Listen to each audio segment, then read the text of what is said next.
Mesdames et messieurs, bon après-midi. Ravi de vous retrouver ce jour sur le plateau de quotidien santé sur Equinox Multimédia. Les hémorroïdes correspondent à l'inflammation et la dilatation excessive des veines hémorroïdaires. Environ un adulte sur deux est donc âgé de plus de 50 ans est atteint de ces hémorroïdes. La constipation, la grossesse, les pertes du tonus et même des tissus avec l'âge sont parfois quelques causes. Alors chez les femmes enceintes, les symptômes peuvent disparaître généralement après l'accouchement. Alors quels sont bien sûr ces symptômes, comment s'en prémunir et comment les soigner? Donc des explications que nous aurons bien sûr l'occasion d'avoir avec l'expert en plateau, docteur Thierry Noupoué de Chamambé. Il est chirurgien viscéral et digestif. Bon après-midi docteur. Bon après-midi, bonsoir. Également avec moi dans ce studio, Florence, bon après-midi. Bon après-midi Nadine, bon après-midi docteur, bon après-midi également à tous nos téléspectateurs, auditeurs et internautes. Alors docteur Noupoué, ce jour nous parlons des hémorroïdes. Qu'est-ce que c'est exactement? Pour être simple, Oui. les hémorroïdes peuvent se définir comme une dilatation, comme vous l'avez déjà dit, des veines hémorroïdaires. C'est-à-dire que soit maintenant, c'est lorsque nous entrons là-dedans maintenant qu'on va voir si c'est des hémorroïdes externes ou des hémorroïdes internes. Mais la définition simple, c'est une dilatation ou une turgescence des veines hémorroïdaires. Et quand on parle d'interne et interne, la différence, c'est à quel niveau? C'est au niveau du canal anal, parce que le canal anal a plusieurs parties, le rectum en général. Donc nous avons l'ampoule rectale et le canal anal. Donc les hémorroïdes peuvent être internes, donc dans le canal anal, ou bien être externes sous la peau. D'accord. Et qu'est-ce qui cause ces hémorroïdes-là, docteur? Les causes sont multiples. Les causes sont multiples. On va d'abord commencer par les causes généralement qui surviennent lorsqu'il y a une certaine pathologie ou bien lorsqu'on sommes dans une certaine condition physiologique. Par exemple, lorsqu'il y a une hyperpression de l'abdomen. Voilà. Cette hyperpression donne une certaine forte pression au niveau des veines et entraîne une dilatation des veines. Ça peut être lié à une grossesse, parce que la grossesse peut être source responsable des hémorroïdes, parce que le fœtus étant dans l'abdomen appuie sur la veine cave inférieure et peut empêcher le reflux sanguin et créer les hémorroïdes. Ça peut être les problèmes de constipation au moment où nous allons faire des exonérations, ce qu'on appelle la défécation. Nous augmentons la pression intra-abdominale pour pousser les selles pour que ça sorte. Il peut y avoir les problèmes de prostate chez les hommes au moment d'aller faire une adénome, ce qu'on appelle hypertrophie bénigne de la prostate, au moment de faire pipi, d'uriner. Nous poussons les urines forts, ça entraîne une certaine pression et tout ça peut avoir un retentissement sur les veines hémorroïdaires et être responsable des... Est-ce qu'il y a de façon globale, il y a des personnes à risque de faire une hémorroïde? Les personnes à risque sont déjà ceux que nous venons de citer, c'est-à-dire que les gens atteints d'une prostate, les femmes enceintes, et l'alimentation. Les alimentations très épicées, et puis les gens qui consomment assez de café, même le thé, voilà, et puis la matière grasse aussi, peut être des alimentations trop gras. Et puis la station assise, donc longtemps, les stations assises. Donc ça, on peut voir les secrétaires, les chauffeurs-conducteurs de moto, de taxi, camions, voilà, par exemple. Voilà, les chauffeurs camions, généralement, sont susceptibles de développer les hémorroïdes. Et là, j'ai eu un article il y a 2 semaines en France. La spécialité, en fait, c'est la portologie. Donc, les spécialistes portologues étaient en train de dire qu'avec le phénomène des téléphones portables, les risques de faire des hémorroïdes ont augmenté parce que les gens vont aux toilettes, donc au WC avec le téléphone portable, même avoir fini, ils s'oublient et ils restent longtemps sur le pot. Et tout ça sont des facteurs à développer les hémorroïdes. Alors, et comment se manifester, comment reconnaître qu'on a affaire à une hémorroïde? Quels sont les symptômes? Voilà, généralement, les symptômes, ça peut se traduire par les hémorragies, lors de l'exonération, donc les défécations, les démangeaisons, l'hémorragie, démangeaisons, et puis une sensation de boule, une présence d'une boule au niveau de la marginale. Voilà, je crois que ça c'est les signes, et parfois accompagné de douleur. D'accord. Voilà. Et j'ai constaté quelque chose depuis que je suis là, c'est que lorsque les gens se plaignent d'un problème au niveau de la marginale, c'est comme ça que je vais qualifier cela, et directement on taxe tout cela d'hémorroïdes. Heureusement que vous êtes là pour nous donner des émissions comme cette émission qui va permettre toute cette semaine ou la semaine prochaine, je ne sais pas comment vous allez organiser ça, pour qu'on essaie d'attaquer toute cette pathologie. Parce que généralement, lorsque les gens se plaignent et rencontrent le médecin, soit c'est le médecin qui est pudique, il a honte peut-être d'aller regarder le derrière, soit c'est le patient ou la patiente qui ne veut pas, ou qui n'explique pas bien, ou bien qui ne veut pas se laisser examiner pour qu'on regarde son derrière. Et directement, on écrit sur le papier hémorroïde. Et quand tu examines bien le malade ne présente parfois pas les hémorroïdes parce qu'il y a tellement de pathologies là-bas. Il y a les fistules anales qu'on va en parler, il y a les fissures anales, il y a les thromboses hémorroïdaires, il y a les prolapsus rectal qui est différent des hémorroïdes. Il y a tellement de choses à ces niveaux. Voilà, donc... D'accord.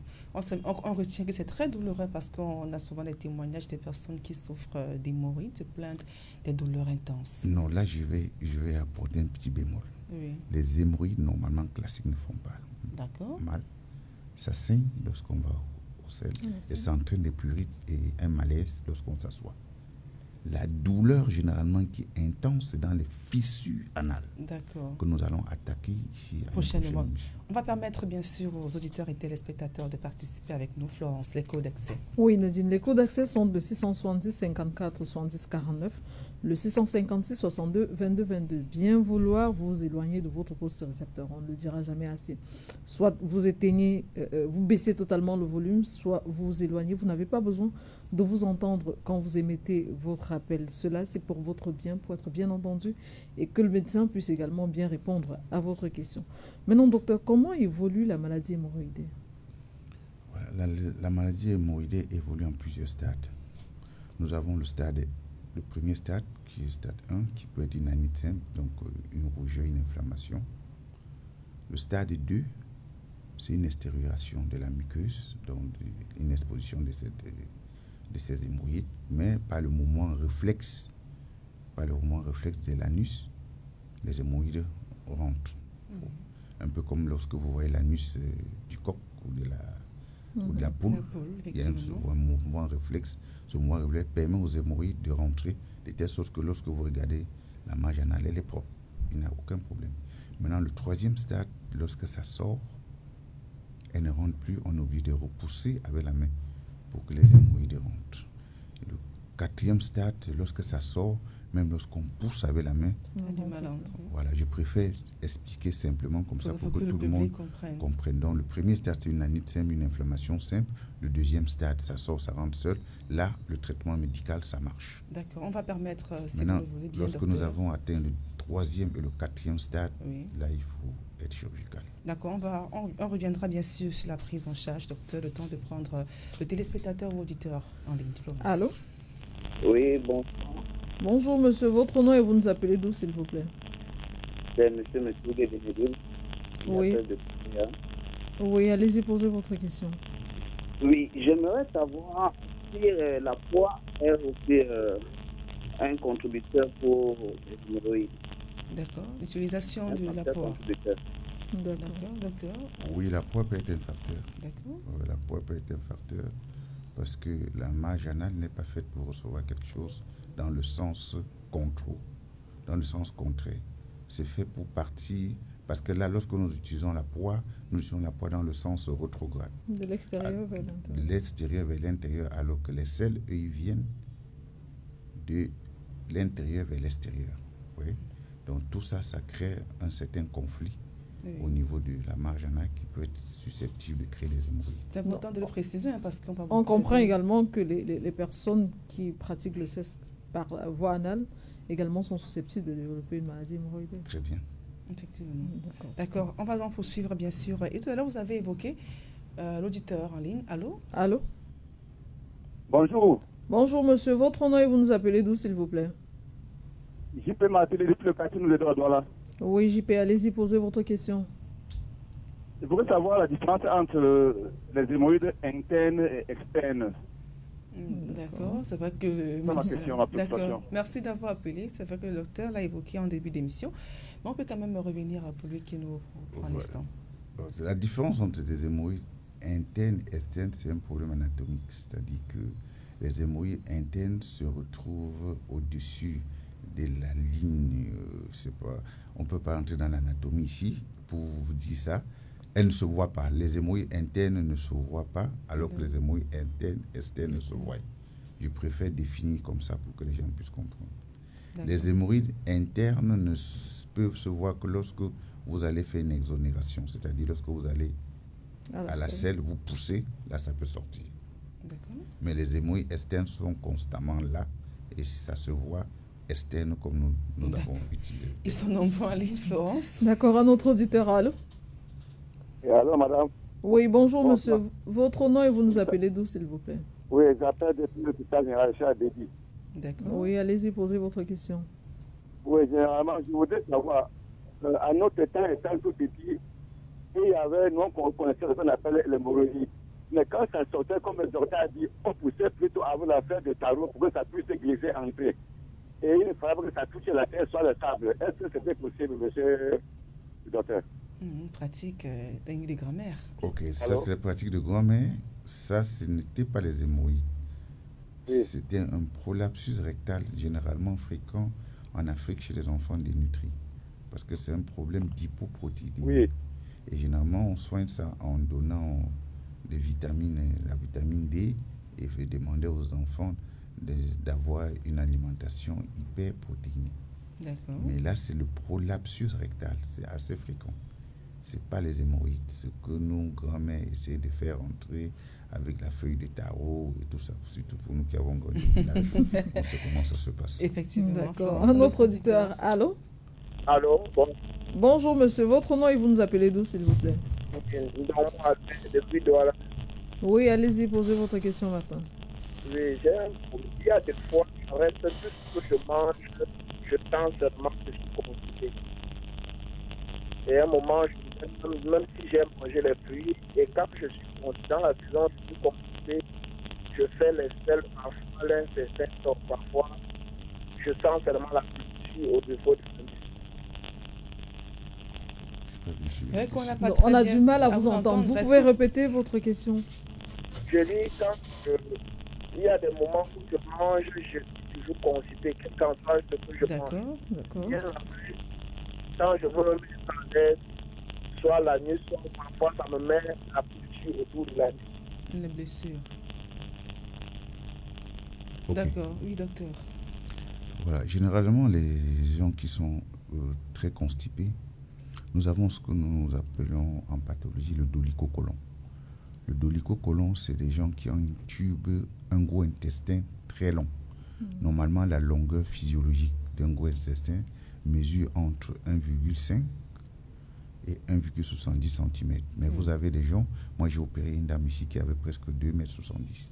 Donc lorsque j'ai réséqué, parce que ça, on résèque cela, pour que le transit revienne à la normale. Je vous explique ça simplement pour que les gens puissent suivre. On vous donne une bouteille d'eau dont les selles, considérez les selles. Les selles ont une quantité d'eau qui doivent parcourir une certaine distance avant d'arriver dans le rectum. En arrivant dans le rectum, on est sûr qu'il va rester une certaine quantité d'eau dans les selles. Mais si la distance devient de plus en plus longue, les villosités intestinales que nous avons dans le tube digestif vont absorber cette quantité d'eau, de cette sorte que lorsque les selles arrivent au niveau du rectum, les selles sont très très secs et sont responsables des hémorroïdes, des constipations opiniâtres. Et les blessures également, ça peut expliquer aussi? Les blessures, effectivement, c'est lorsque le patient pousse sur les selles. En sortant, donc, nous avons ce qu'on appelle les plis radiés. Les plis radiés au niveau du canal anal, ça déchire et ça parfois ça entraîne des fissures anales. C'est là où je disais. On reviendra, oui. D'accord. Notre auditeur en ligne. Allô? Oui, allô? Bonjour. Oui, bonjour monsieur. Votre nom et vous nous appelez d'où, s'il vous plaît? Oui, je m'appelle Franklin Franklin. Qui vous appelle depuis Tchang. Oui, Franklin, allez-y, posez votre question. J'ai dit, je m'appelle Franklin Tchapa, je vous appelle depuis Tchang. Oui, allez-y, posez votre question, Franklin. Oui, j'aimerais demander au docteur, qu'est-ce qui explique qu'une hémorroïde traitée, qu'est-ce qui explique qu'une hémorroïde traitée peut revenir de temps en temps? Et est-ce que c'est le fait que cela peut revenir après un traitement, ça peut causer, il peut avoir des conséquences à long ou à court terme au niveau de l'anus? Pourquoi, docteur? Ok, les hémorroïdes peuvent récidiver parce que c'est un problème de vascularisation. Comme je vous ai dit, il y a ce qu'on appelle les suppléances ou les collatérales. Donc, c'est pour ça qu'aujourd'hui, la nouvelle technique en France, c'est l'embolisation. L'embolisation, c'est l'effet de donner un produit thrombosant. D'introduire, en fait, ça se fait avec la radiologie interventionnelle. Donc, on met un produit dans la veine, et c'est un produit thrombosant. On pousse le produit jusqu'à la limite des hémorroïdes. Et on injecte le produit. Ce qui fait que l'hémorroïde qui est là est directement sclérosé. Donc, ça sèche. Et comme nous sommes allés jusqu'à la limite, donc très près des hémorroïdes, les collatérales, dans les vaisseaux qui sont à côté, des suppléances qui sont à côté, eux aussi, ils seront embolisés. Ce qui fait que les récidives sont de moins en moins, se voient de moins en moins avec cette nouvelle technique qui est l'embolisation. Avec la chirurgie, la technique qui est celle de Milligan-Morgan, elle peut récidiver parce que vous ne prenez pas tous les vaisseaux. En enlevant le paquet hémorroïdaire, il y a des suppléances qui sont là et qui peuvent plus tard redonner les hémorroïdes. Il y avait aussi tous les facteurs externes que vous avez eu Avec à les facteurs évoquer externes, justement tout à l'heure. Alors, on va bien sûr poursuivre avec notre entretien. Il n'y a plus assez de temps et également pas d'auditeurs, téléspectateurs. On peut prendre le tout dernier auditeur, Florence. Allô? Allô. Elle a le retour, dommage. On ne pourra malheureusement pas vous garder en ligne. Allô. On ne pourra malheureusement pas vous garder en ligne. Docteur, on va poursuivre. Quelles peuvent en être les complications des hémorroïdes? Voilà. Les complications des hémorroïdes, généralement, c'est la thrombose hémorroïdaire, D'accord. l'hémorragie qui peut être cataclysmique et entraîner même le décès du malade. Maintenant, la thrombose hémorroïdaire, c'est un caillot de sang qui vient et qui est coincé dans les vaisseaux, dans les veines hémorroïdaires et qui sont responsables de douleurs intenses. Là, c'est une véritable urgence chirurgicale parce qu'il faut faire ce qu'on appelle une thrombectomie, même sous anesthésie locale. Voilà, vous le faites cette thrombectomie, vous laissez le malade au repos pendant 2 à 3 semaines, le temps que toute l'inflammation, parce que ça entraîne une véritable inflammation au niveau de la marge anale. Donc vous laissez tout ça refroidir, comme on dit, en faisant des bains de siège avec de l'eau tiède accompagnée de la bétadine jaune. Le patient fait des bains de siège 3 fois par jour, entre 10 et 15 minutes pendant 3 semaines. Lorsque tout est à froid, maintenant le malade revient et on lui fait une hémorroïdectomie selon la technique de Milligan-Morgan, qui reste aujourd'hui le gold standard. En fait, c'est ce que moi je fais dans la clinique. D'accord.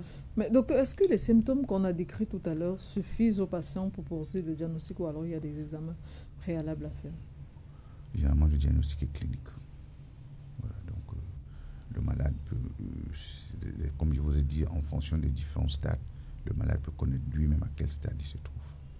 S'il est au stade de l'anite simple, d'une inflammation simple, s'il est au stade 2, là où ça sort, ça rentre.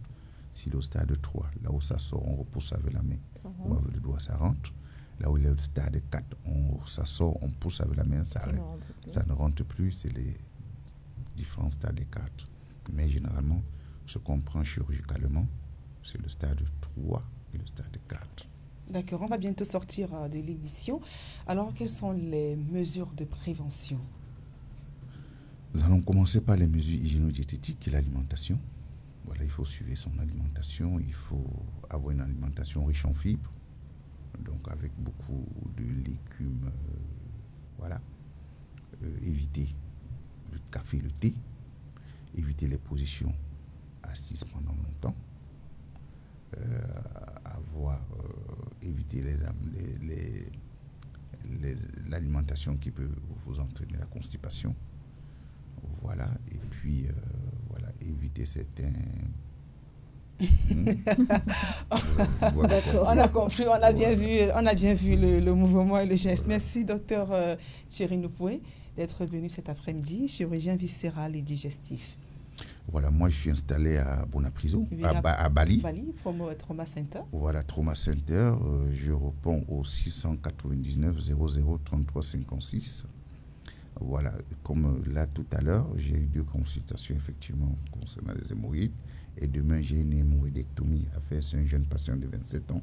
Donc, on comprend bien que la maladie, la maladie est très fréquente. Et je suis assez content que Equinox essaye de toucher ce type de pathologie parce que c'est des pathologies un peu honteuses. Je ne sais pas comment je peux classer ça.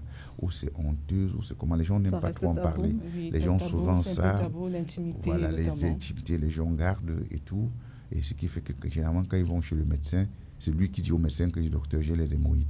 Alors qu'il n'a même pas juste parce qu'il a un petit inconfort au niveau de l'anus. D'accord, docteur. C'était un sujet d'ailleurs assez intéressant. On y reviendra d'ailleurs dans nos prochaines éditions de Quotidien Santé, aussi bien les fistules anales que les thromboses hémorroïdaires. Merci d'être venu ce jour. Merci. Merci Florence. Merci également à la grande équipe technique Raphaël Dipanda, Bertrand Bonzini, Jonathan Babiola. Mesdames et messieurs, merci à vous d'avoir été au rendez-vous. Prenez bien soin de vous et n'oubliez surtout pas que votre santé n'a pas de prix. Au revoir.